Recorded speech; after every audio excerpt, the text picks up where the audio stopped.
The stagecoach rattled to a stop in front of the Silver Creek Ranch just as the sun bled crimson across the Wyoming horizon. Eleanor Hayes stepped down onto the dusty earth, her worn boots meeting ground that felt as uncertain as her future. She clutched a single carpet bag. Everything she owned in this world compressed into faded fabric and desperate hope. The advertisement had been clear: housekeeper wanted. Remote ranch, cooking and cleaning, wages fair. Inquire Silver Creek, Wyoming territory. Nothing about the advertisement mentioned the tall, weathered cowboy who now stood on the porch, hat in hand, looking at her with eyes that held more storms than the Montana sky. Nothing mentioned the small boy half hidden behind his father's leg, thin as a willow switch, with eyes too old for his 7 years. Miss Hayes. The cowboy's voice was rough and used to conversation. Mr. Thornton? Eleanor's own voice surprised her, steadier than she felt. He nodded once, sharp and certain. But it was the boy who made her breath catch. He stepped forward, those ancient eyes studying her face like he was searching for something he'd lost long ago. His small hand reached out, fingers dirty from a day's work no child should know, and touched the edge of her travel-worn sleeve. "Are you her?" the boy whispered, and Eleanor felt something shift in her chest. Something she thought had died back in Boston when the bank took her father's house, when the charitable society ladies looked at her with pity and judgment in equal measure. "Am I who, sweetheart?" she asked, kneeling down despite the dust that would stain her only good dress. The boy looked at his father, then back to Eleanor. "Are you the one who'll stay?" And in that moment, Eleanor Hayes realized she hadn't come west just to cook meals and sweep floors. She'd come to find out if she had anything left worth giving. The inside of the Silver Creek Ranch house told Eleanor everything the advertisement hadn't. This wasn't just a home needing a housekeeper. It was a monument to absence, a shrine to someone who'd left and taken all the warmth with her. Thomas Thornton carried her bag across the threshold without ceremony, his boots echoing on floorboards that hadn't known polish in months, maybe years. The boy, Samuel, she'd learned during the brief introductions, darted ahead, small feet whisper quiet compared to his father's heavy tread. "Kitchen's through there," Thomas said, gesturing to a doorway where late sunlight struggled through unwashed windows. "Your room's upstairs, first door on the right. We take breakfast at dawn, supper at sunset. Samuel eats whatever you put in front of him without complaint." Eleanor set down her bag and really looked at the place. The furniture was good, solid oak pieces built by hands that knew their craft, but everything wore a layer of neglect like mourning clothes. Dishes were stacked in the dry sink, crusty with days-old food. The windows hadn't seen a rag in so long the glass looked frosted. Children's drawings were tacked to one wall, their edges curling, the colors faded where sun had touched them day after day. But it was the piano in the corner that stopped her heart. A beautiful upright, probably hauled over mountains at considerable expense, now silent beneath a shroud of dust. Sheet music sat open on the stand. Someone had been playing Beautiful Dreamer and never finished. "My wife's," Thomas said, following her gaze. His voice had gone flat, carefully empty. "She came from Philadelphia. Thought a piano would make this place feel like home." "Did it?" The question escaped before Eleanor could cage it. Thomas looked at the instrument for a long moment. For a while. Then he turned away, shoulders rigid. "Samuel will show you around tomorrow. I've got horses to check before dark." He was gone before Eleanor could respond, the door closing behind him with a finality that echoed through the empty rooms. Samuel remained, standing near the kitchen doorway, watching her with that unsettling intensity. "Papa doesn't talk about Mama," Samuel said matter-of-factly. "Not since the fever took her. That was 412 days ago." Eleanor's throat tightened. 412 days. The boy had counted every single one. "That must be very hard," she said softly, moving toward the kitchen. Better to do something with her hands than stand uselessly in grief-soaked silence. The kitchen was worse than the parlor. Every surface needed scrubbing. The stove was cold, its belly full of old ash. She found the makings of a meal: potatoes in a bin, some questionable bacon in the cold cellar, flour in a tin that thankfully was sealed against mice. It wasn't much, but Eleanor had learned to make do with less. Samuel followed her like a shadow as she worked, neither helping nor hindering, just watching. She pumped water into a pot, at least the well was good, and got a fire going in the stove. The physical labor felt good, purposeful. This she understood. This she could do. "What did you eat last night?" she asked, scrubbing potatoes. "Beans from a can." Papa opened it with his knife. "And the night before?" "Beans from a can." Eleanor glanced at the boy. He wasn't complaining, just stating facts. "And before that?" "Beans from a can." A pause. "Sometimes we have bread from town, but it gets hard." "Well," Eleanor said, stoking the fire with more force than necessary, "I don't know much about Wyoming, and I don't know much about ranching, but I know about making a meal that doesn't come from a can." She saw it then, the smallest flicker of something on Samuel's face. Not quite a smile, but a loosening around his eyes, a possibility of hope. They ate together at the scarred kitchen table as darkness pressed against the windows. Eleanor, Samuel, and Thomas, who'd returned without a word and sat down like a man fulfilling an obligation. The meal was simple. Fried potatoes with bacon, biscuits that turned out better than Eleanor expected, coffee for the adults and milk for Samuel. No one spoke. The silence was thick enough to choke on. But Samuel ate 3 helpings of potatoes, and Thomas cleaned his plate. And when Eleanor rose to clear the dishes, she caught Thomas looking at his son's face with an expression that might have been surprise. After Samuel went to bed, Eleanor stood at the kitchen window, washing dishes in water she'd heated on the stove. Outside, she could hear cattle lowing in the distance, the whisper of wind through grass, the massive silence of the frontier that was nothing like Boston's crowded streets. She'd accepted this position because she was desperate, because a woman alone with no family and no prospects had few choices. But standing in that kitchen, hands deep in warm dishwater, Eleanor realized something that both frightened and exhilarated her. She hadn't come here to be saved. She'd come here to save something else. Morning came to Silver Creek Ranch with the aggressive enthusiasm of a rooster that didn't know when to quit. Eleanor woke disoriented, her body still expecting the cramped boarding house room in Boston, the sounds of street vendors and carriage wheels. Instead, she got wide-open sky visible through thin curtains and a silence so complete it felt like pressure against her eardrums. She dressed quickly in the dawn chill and made her way downstairs, determined to have breakfast ready before Thomas and Samuel woke. But when she reached the kitchen, Thomas was already there, standing at the stove with his back to her, attempting something that might charitably be called coffee. "I can do that," Eleanor said. Thomas, startled, actually flinched and turned. In the early light, she saw him properly for the first time. He couldn't be more than 32, 33, but he wore his years like a much older man. His face was tanned and weathered, with lines carved deep around his eyes from squinting into sun and wind. But it was the exhaustion that struck her most, the bone-deep weariness of someone who'd been running on empty for too long. "Didn't mean to wake you," he said. "I'm usually up before dawn." "So am I now," Eleanor replied, moving to take over the coffee. "That's what you're paying me for, isn't it?" Something flickered in his expression. Surprise, maybe, or appreciation, but he shuttered it quickly. "I suppose it is." He grabbed his hat from a peg by the door. "Samuel will be down soon. He has chores before breakfast, gathering eggs, feeding the chickens. He knows what to do." "What time do you want breakfast?" "Whenever it's ready." He paused at the door, his hand on the frame. "Miss Hayes, I should tell you, the last 3 housekeepers didn't last more than 2 weeks. Place is too remote for most women. Too quiet. If you're having second thoughts, I'll pay your return fare to Laramie." Eleanor met his eyes steadily. "Are you trying to get rid of me already, Mr. Thornton? Just giving you an out before you're in too deep." "I don't need an out. I need employment and you need help." That seems straightforward enough. He studied her for a long moment, like he was trying to see through to whatever truth she was hiding.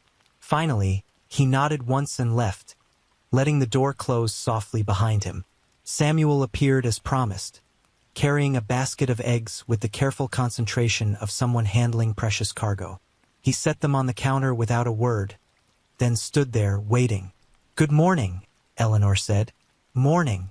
The boy's voice was quiet, testing. "How do you like your eggs?" Samuel blinked, confusion crossing his face. "However they come." Eleanor crouched down to his level. "That's not what I asked. I asked how you like them. Fried? Scrambled? Boiled?" The boy looked genuinely bewildered, like she'd asked him to solve a mathematics problem far beyond his years. I don't know. Then we'll have to find out, won't we?" Eleanor smiled. "This morning scrambled. Tomorrow fried. Next day boiled. We'll work our way through until you have an opinion. Papa says opinions don't matter much when you're just trying to survive." The words hit Eleanor like a slap.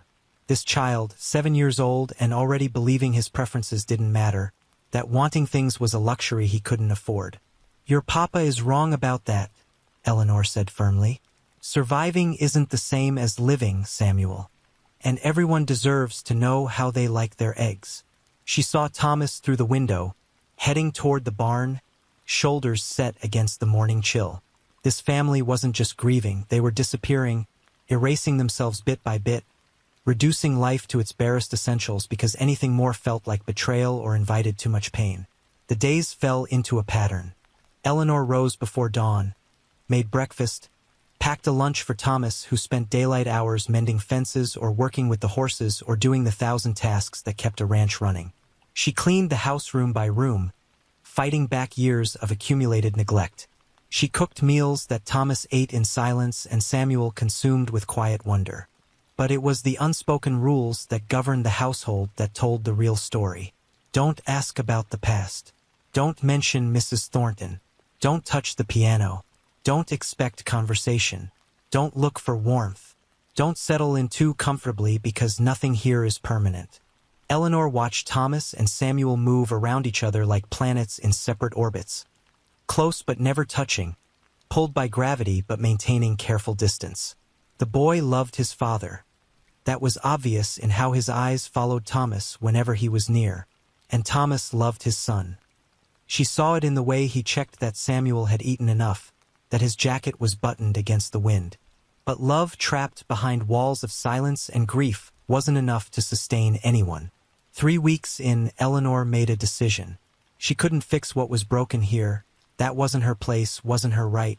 But she could start opening windows, letting light into dark corners, making space for something besides survival. She started with breakfast, asking Samuel every morning how he'd slept. She hummed while she worked. She opened curtains.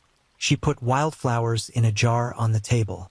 Small rebellions against the tyranny of grief. The storm came on a Tuesday, rolling across the prairie with the inevitability of judgment. Eleanor had seen the clouds building all morning, massive thunderheads piling up against the western sky like dark fortresses.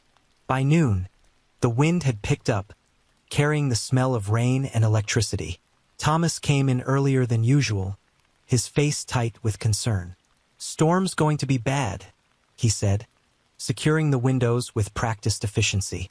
"Samuel, make sure the chickens are locked up tight. Miss Hayes, we might lose the chimney draft if the wind shifts.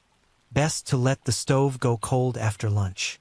They prepared like soldiers before battle, battening down, securing loose items, bringing in extra water. Samuel moved through his tasks with quiet competence, but Eleanor saw the tension in his small shoulders, the way he kept glancing at the darkening sky. The storm hit mid-afternoon with apocalyptic fury. Rain lashed the windows. Wind screamed around the corners of the house like something alive and angry.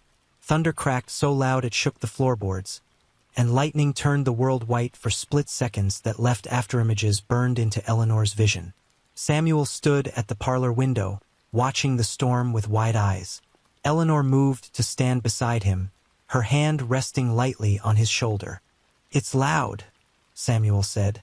"Not quite afraid, but not quite steady either." "It is," Eleanor agreed. "But the house is strong. Your father built it to withstand worse than this." "Mama hated storms," Samuel said suddenly. The words seemed to surprise him as much as they surprised Eleanor.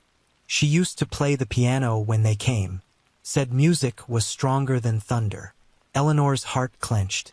She glanced at Thomas, who had gone absolutely still across the room, his face carefully blank. Did she play well? Eleanor asked softly. Samuel nodded. Real pretty.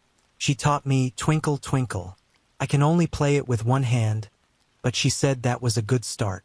His voice dropped. We were going to practice the next day, but then she got the fever. The silence that followed was different from the usual oppressive quiet of the house. This silence had weight and shape. It was grief finally given words after more than a year locked away. Thomas stood abruptly and walked out, not grabbing his coat despite the rain, just pushing through the door into the storm. Eleanor watched him go, saw him standing on the porch with rain hammering down, his hands braced on the railing, his head bowed. Did I make him mad? Samuel asked, worry creeping into his voice. No, sweetheart, Eleanor said, pulling the boy close. You didn't make him mad. Sometimes people need to feel the storm on the outside because the one on the inside is too big to handle. They stood together, watching the rain, and Eleanor made another decision. She moved to the piano, pulling off the dusty cloth in one smooth motion. Dust motes swirled in the storm-dimmed light. She sat down on the bench, her fingers finding the keys. I'm not very good, she warned Samuel. I only had 2 years of lessons before my father lost his business. But I remember some. She began to play Beautiful Dreamer. The piece left unfinished on the stand for 412 days. Her fingers stumbled over the notes, finding the melody through muscle memory and determination. It wasn't polished. It wasn't perfect. But it was music, filling the space where only silence had lived. Samuel moved closer, climbing onto the bench beside her. Mama sat like this when she taught me. Eleanor shifted to make room. Show me what she taught you. The boy's small fingers picked out Twinkle Twinkle with one hand, hesitant, uncertain, but true. Eleanor added bass notes with her left hand, supporting his melody. They played together, boy and woman who'd known each other less than a month, making music in a house that had forgotten how. The door opened. Thomas stood there, soaked through, water dripping from his hat. He looked at them, at his son playing the piano his mother had loved, at the stranger who dared to uncover it, at the scene he'd probably feared he'd never see again. Eleanor stopped playing, but Samuel continued, his attention fixed on the keys, his tongue caught between his teeth in concentration. Don't stop, Thomas said hoarsely. Please. So Eleanor played again, and Samuel joined her. And Thomas stood in the doorway listening to imperfect music fill the spaces in their broken home. Outside, the storm raged. Inside, something small and fragile unfurled. Not healing exactly, but the beginning of possibility. When the song ended, Samuel looked at his father. Is it okay, Papa, that we played Mama's piano? Thomas crossed the room and knelt before his son, and for the first time since Eleanor had arrived, he pulled the boy into his arms. Really held him, not just a hand on the shoulder or a brief pat, but a full embrace. It's more than okay, Thomas said into Samuel's hair. Your mama would have loved to hear you play. And just like that, the first wall came down. The morning after the storm dawned crystalline and new, like the world had been washed clean. Eleanor woke to find Thomas already in the kitchen. Not making terrible coffee this time, but sitting at the table with his hands wrapped around a cup, staring at nothing. Couldn't sleep, he said when she appeared. Kept thinking about yesterday, about how long it's been since I heard that piano. Eleanor moved carefully, giving him space while she started breakfast preparations. Samuel plays well for someone so young. Margaret, my wife, she had plans to teach him properly. She came from a musical family. Her father was a conductor in Philadelphia. Thomas's voice was rough with disuse, like machinery starting up after a long silence. I met her when I was back east buying breeding stock. She was at a concert, wearing a blue dress, and when she laughed, I knew I'd do anything to hear that sound every day.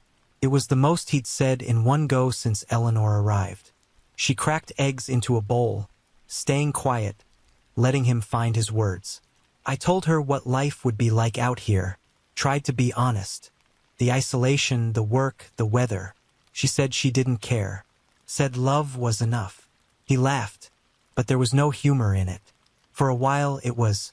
She planted flowers, made curtains, taught Samuel his letters, played that damn piano every evening, made this house feel like more than just a place to sleep between work. And then the fever, Eleanor said softly. And then the fever.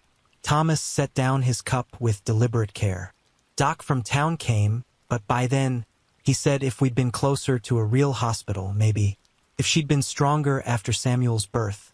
She never quite recovered fully. If the winter hadn't been so hard. So many ifs. He looked up at Eleanor. I couldn't save her. Couldn't protect her from the thing she wanted most. This life with me. Eleanor turned from the stove to face him fully. Mr. Thornton, may I speak plainly? He nodded, wary. Your wife made a choice. She chose you, chose this life, chose the risks along with the rewards. Taking that choice away from her now, by drowning in guilt, doesn't honor her memory. It just makes her sacrifice meaningless. Thomas's jaw worked. For a moment, Eleanor thought she'd overstepped, that he'd shut down or dismiss her. Instead, he said, You don't pull your punches, do you, Miss Hayes? I've found that honesty, while not always comfortable, tends to save time. She turned back to the eggs. Besides, you didn't hire me for my diplomatic skills. You hired me to cook and clean. The unsolicited advice comes free of charge. She heard him huff. Not quite a laugh, but close. Fair enough. Samuel appeared then, and they ate breakfast together. But this morning felt different. Thomas asked Samuel about his plans for the day. Samuel chattered about the new calf in the barn. Small talk, mundane and ordinary, but in this house it felt revolutionary. After breakfast, Thomas surprised her. Miss Hayes, could you ride? I've been on a horse precisely 3 times in my life, and 2 of those times I fell off. Then it's time for a 4th. Can't live on a ranch and not know how to handle a horse. Samuel needs to check the fence line in the south pasture, and I need to ride up to check on the cattle. You should come. See the land. Eleanor wanted to refuse. She had 100 tasks waiting inside. But something in Thomas's expression made her reconsider. This was an invitation, maybe even a peace offering. I'll try not to fall off this time, she said. Thomas saddled a gentle mare named Daisy, giving Eleanor patient instructions on mounting and holding the reins. Samuel sat his pony with the easy grace of someone born to it, grinning at Eleanor's awkwardness. They rode out together, leaving the ranch house behind. The land opened up, vast and rolling, grass still wet from yesterday's rain, the sky impossibly blue. Eleanor clung to the saddle horn with probably more force than necessary, but Daisy plodded along with good-natured patience. This is beautiful, Eleanor said, meaning it. It is, Thomas agreed. Margaret saw that right away. I'd gotten so used to it, I'd stopped seeing. She made me look again. He pointed to a rise in the distance. She's buried there under the cottonwood. High ground with a view. She liked sitting up there in the evenings. Eleanor saw Samuel listening, his young face serious. This was important. Thomas talking about Margaret naturally, not like she was a forbidden subject, but like she was still part of their lives, still woven into the landscape. They rode for 2 hours, checking fence lines and cattle, with Thomas explaining the ranch's workings. Samuel chimed in with his own observations, proud of his knowledge. Eleanor listened and learned, feeling the rhythm of this place, beginning to understand what Margaret had seen. Not just beauty, but possibility. Not just isolation, but freedom. By the time they returned to the ranch house, Eleanor's legs were shaking, and she was fairly certain she'd never walk normally again. But she'd also seen something else. The flash of Thomas's rare smile when she successfully guided Daisy around a muddy patch. The sound of Samuel's laughter when a jackrabbit startled them. Small moments, but they mattered. 6 weeks had passed since Eleanor arrived at Silver Creek Ranch, and the house had transformed. Not completely. Ghosts couldn't be scrubbed away with soap and water, but enough. The windows gleamed. The floors shone. The piano was played every evening now, sometimes by Eleanor, increasingly by Samuel, occasionally with Thomas standing nearby, listening. But it was the small intimacies that marked the real changes. Thomas now poured himself coffee and waited for Eleanor to join him before drinking it. Samuel had opinions about everything from eggs, scrambled, definitively, to whether clouds looked more like horses or ships. Horses, obviously. Dinner conversation had evolved beyond necessity into something approaching enjoyment. Eleanor had stopped thinking of her time here as temporary, which was dangerous.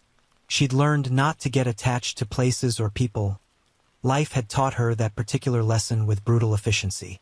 Yet here she was, memorizing the way morning light hit the kitchen window, the sound of Thomas's boots on the porch, the weight of Samuel's hand slipping into hers when they walked to gather eggs. The letter arrived on a Wednesday. The rider from town brought mail and supplies once a week, and usually there was nothing for Eleanor.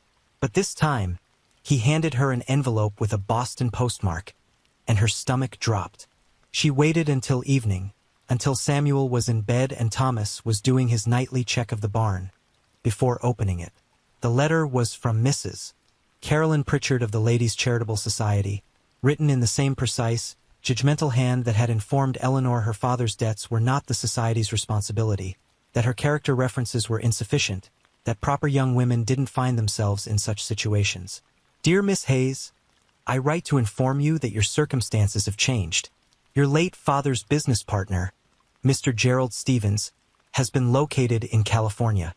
He has expressed willingness to honor the debts he fled, including those owed to your father's estate.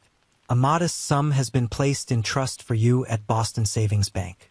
Furthermore, the society has secured you a position as companion to Mrs. Theodore Hartwell, widow of the shipping magnate. Room, board, and appropriate salary provided. Mrs. Hartwell is a woman of impeccable reputation and good standing. You are expected to return to Boston by month's end to assume your new responsibilities. Please inform us of your travel arrangements. With Christian regard, Mrs. Carolyn Pritchard. Eleanor read the letter 3 times, waiting to feel something. Relief, maybe. Gratitude. This was everything she'd hoped for back when she'd fled Boston with nothing but desperation and borrowed train fare. Security. Respectability, a future that didn't involve wondering if she'd have employment from one month to the next. She should feel relieved. Instead, she felt hollow. Bad news. Thomas's voice made her jump. He stood in the doorway, concern etched on his face. Eleanor folded the letter carefully. Not bad exactly. Complicated. She handed it to him, watching his face as he read. His expression shuddered. Well, congratulations are in order, I suppose. Boston. Proper employment. That's good. Is it? Thomas handed the letter back, not meeting her eyes. Of course it is. This place. Miss Hayes, you've done more in 6 weeks than I dared hope. The house is livable again. Samuel smiles. I can. He paused, jaw working. I can breathe easier. But this was always temporary, wasn't it? You're educated, refined. You belong in a city, not breaking your back on a hardscrabble ranch. You don't get to decide where I belong, Eleanor said, surprising herself with the heat in her voice. I'm trying to do the right thing here. By pushing me away? By not being selfish. Thomas's voice rose. You have a chance at a real life, Eleanor. Security, society, a future that doesn't involve wondering if the cattle prices will hold or if the winter will be hard enough to break us. I can't ask you to give that up. You're not asking. I'm choosing. The words hung between them, weighted with meaning they hadn't yet acknowledged. Thomas stared at her, and Eleanor saw the war in his expression. Want and duty, hope and fear, the desperate need to reach for something good fighting against the bone-deep terror of losing it. Samuel asked me something yesterday, Thomas said finally, his voice rough. He asked if you were going to stay forever like a real mother. I told him you were our housekeeper, that you had your own life. He looked at me like I'd struck him. What do you want, Thomas? Eleanor asked quietly, using his first name deliberately, breaking down another wall. That's not fair. Yes, it is. What do you want? He crossed the room in 2 strides, stopping close enough that she could see the gold flecks in his brown eyes, the scar above his eyebrow, the vulnerability he kept locked down tight. I want you to stay, he said, the words torn from somewhere deep. Not as a housekeeper, not as an obligation. I want... He stopped, fighting for control. God help me, Eleanor. I want things I have no right to want, but I won't trap you here out of some misguided notion of what you owe us. You deserve better than settling. And what if this isn't settling? Eleanor asked. What if this is choosing? Before Thomas could answer, a small voice came from the stairs. Miss Eleanor? They stepped apart guiltily. Samuel stood there in his nightshirt, rubbing his eyes. I had a bad dream. Will you stay? The question, so simple, so devastating, hung in the air. Eleanor looked at the boy, at the man, at the life she'd stumbled into and somehow made her own. Yes, she said softly. I'll stay. The next morning, Eleanor drafted her response to Mrs. Pritchard before doubt could creep in. The letter was brief and polite, thanking the society for their efforts but declining both the trust fund and the position with Mrs. Hartwell. She didn't explain her reasons. She owed them nothing but courtesy. Thomas found her at the desk in the parlor, sealing the envelope. You're sure? I'm sure. Eleanor. He stopped, struggling with words. I need to be honest with you. This life is hard. Some years the cattle prices hold and we do well. Other years we barely scrape by. Samuel will need schooling, and the nearest proper school is 30 miles away. Winters are brutal. You'll be isolated for months at a time. And he paused, vulnerability raw on his face. I'm not an easy man. I'm set in my ways. I'm not good with words. And I carry more ghosts than any woman should have to live with. Eleanor stood, crossing to where he stood rigid near the doorway. Are you trying to talk me out of staying? I'm trying to make sure you know what you're choosing. I know exactly what I'm choosing. She met his eyes steadily. I'm choosing a life where I matter, where my work has purpose beyond maintaining appearances, where a little boy counts on me and trusts me and asks me about cloud shapes, where a man looks at me like I'm not a problem to be solved but a person worth knowing. She took a breath. I'm choosing a home, Thomas. I'm choosing a family. I'm choosing you. The words hung between them, honest and unadorned. Thomas reached out slowly, giving her time to step away, and when she didn't, he cupped her face in his work-roughened hands. I loved Margaret, he said quietly. I'll always love her. She's part of who I am. I know. I wouldn't want you to stop. But I'm starting to feel things I thought died with her. When I see you with Samuel, teaching him piano, making him laugh. When I come in from the cold and smell supper cooking. When I look up and you're there, solid and real and here. His thumb brushed her cheekbone. I don't have pretty words, Eleanor. But if you stay, I'll spend every day trying to be worth the choice you made. Eleanor's eyes burned. That's more than pretty words. That's everything. He kissed her then, tentative and careful, like she was something precious he was afraid to break. Eleanor kissed him back, tasting coffee and hope and the promise of things she'd stopped letting herself want. When they finally pulled apart, Samuel was standing in the doorway, grinning so wide his face might split. Does this mean Miss Eleanor is staying forever? He asked. Thomas looked at Eleanor, question in his eyes. She nodded. Yes, Thomas said, pulling his son close. If she'll have us. The weeks that followed were a lesson in redefining family. There was no grand wedding, just a simple ceremony in town with the minister, the general store owner and his wife as witnesses, and Samuel holding a bouquet of wildflowers he'd picked himself. Eleanor wore her best dress. Thomas wore a new shirt, and when they exchanged vows, Samuel stood between them, small hands clasped around theirs. Life at Silver Creek Ranch continued its rhythms. Cattle and chickens, fences and weather, the endless work that defined frontier existence. But now there was laughter at mealtimes, music in the evenings, conversations that stretched long into the night after Samuel went to bed. Thomas taught Eleanor to ride properly, to read weather signs, to understand the land they lived on.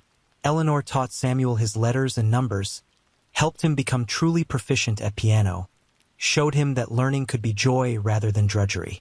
And slowly, carefully, they learned to be a family, not erasing what came before, but building something new alongside the memories. One evening, 6 months after Eleanor's arrival, she stood on the porch watching the sunset paint the sky in shades of amber and rose. Thomas came up behind her, wrapping his arms around her waist, chin resting on her shoulder. "No regrets?" he asked quietly. Eleanor leaned back against him, solid and warm and home. "Not a single one." Inside, Samuel practiced his piano, the notes of Beautiful Dreamer floating through the open window, no longer hesitant but confident, filled with life. The song Margaret had started, Samuel was finishing, and Eleanor had helped make possible. "She'd be glad," Thomas said, reading her thoughts. "Margaret, she'd be glad he has you, that we have you." Eleanor turned in his arms, reaching up to touch his face. "I'm the one who should be glad. You gave me something I thought I'd lost." "What's that?" "A place to belong." They stood together as darkness crept across the prairie, as stars began to prick the deepening sky, as lamplight glowed warm from the windows of the house they'd made home. Some journeys end where they begin, with a question and a choice. Eleanor had come to Silver Creek expecting to cook and clean and collect wages. Instead, she'd found something infinitely more valuable. She'd found herself, reflected in the eyes of a man learning to live again and a boy learning to love again. Years later, when Samuel was grown with children of his own, he would still remember that evening his father asked Eleanor, "Hayes, the question that changed everything. What do you want?"